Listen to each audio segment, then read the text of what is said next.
Hi everyone. So we're back with the non-stereotypical serial killers. It's basically a series where I do non-stereotypical serial killers. So I've done all kinds from women serial killers, Black, Hispanic serial killers, the youngest child serial killer, and also gay and trans serial killers. So this time I'm gonna do a Hispanic woman serial killer. Her name is Juana Barraza. She is known as La Mataviejitas, translated to the little old lady killer.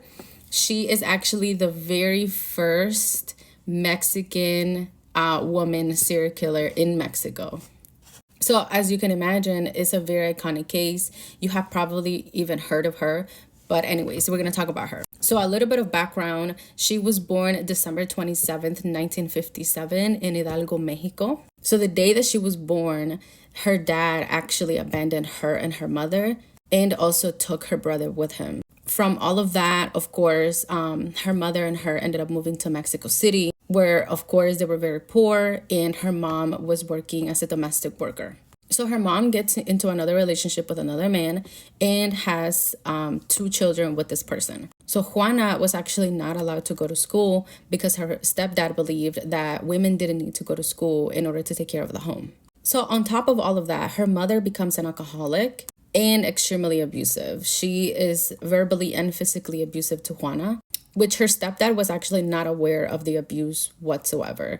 Juana considered her stepdad to be her only protector, and at the age of 13, her mother decides one day to go drinking with her friends, and she takes Juana with her.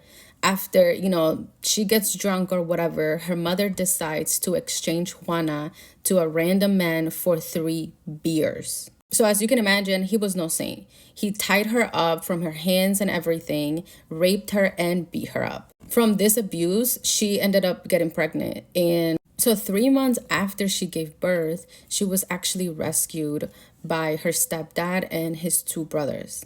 And later on, when she was actually 18 years old, her mom ended up dying from cirrhosis, which is caused by alcoholism.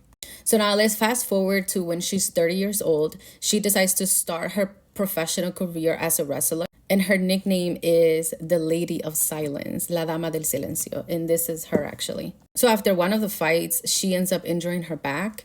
And the doctors advise her to stop fighting because she could end up permanently disabled if she continues. So after that, she decided to become a promoter for the same fights. So it is believed that her crimes began in the late 90s, like around 1997, 1998.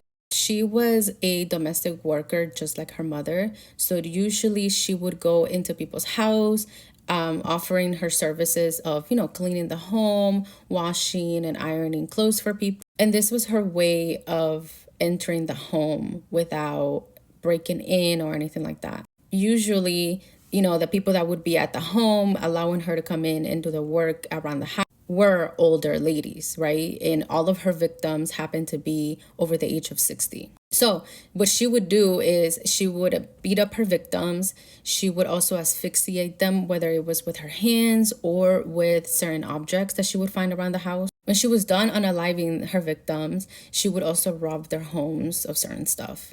She would leave the same way that she came in. So there were a lot of neighbors and people walking by and in the neighborhoods that would see her.